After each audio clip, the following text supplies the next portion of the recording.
ভালোবাসা, এ তো আমার বেঁচে থাকার বীজ মন্ত্র। আমার কাছে ভালোবাসা একটা সাদা ক্যানভাস, যার সাথে মনের মিল হয় তার ছবি আঁকি। যারা আমার ভালোবাসাকে নিষ্প্রয়োজন মনে করে দূরে চলে গেছে, সেই ক্যানভাসগুলো রেখেছি স্মৃতির সিন্ধুকে। হলামই বা আমি মূল্যহীন, তাদের সাথে কাটানোর সময় আজও আমার কাছে অমূল্য। যখন মাতৃক্রোড়ে দিন কাটাতাম, তখন মায়ের মুখ এঁকেছি। যখন আমি খুকি, আবদারের পুঁটলি খোলার বয়স, তখন বাবার কনিষ্ঠ আঙুল আঁকতাম ক্যানভাসে।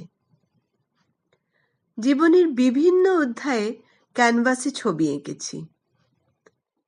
শৈশবের রথের মেলা থেকে কেনা ভেপু আর পাঁপড় ভাজা, কিশোরী বেলায় পেয়ারা গাছের ডাংগুলি, পুতুলের বিয়ে দেওয়া, 20 পয়সার কাঠি আইসক্রিম, মায়ের শাড়ি পরে রবীন্দ্র জয়ন্তীতে নৃত্যের ছন্দে গা ভাসানো, যৌবনে সমুদ্র তটে পা ভিজিয়ে ঝিনুক কুড়ানো, উড়ন্ত চুলে কল্পনার ডিঙিতে পাড়ি দেওয়া, পরিণত বয়সে সন্তানের ঠোঁটে নিষ্পাপ হাসি। এরকম অনেক ছবিতে ভরা আমার জীবন ক্যানভাস। এখনো এঁকে চলেছি যাদের প্রেমে ডুবে আছি তাদের অবয়ব। তারা বেশিরভাগই অবলা।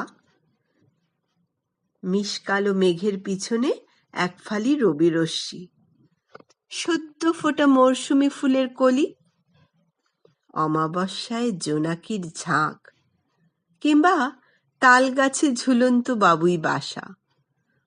বেঁচে আছি ভালোবাসায়, বেঁচে আছি ভালোবেসে, বেঁচে আছি নিঃস্বার্থ ভালোবাসার আশায়।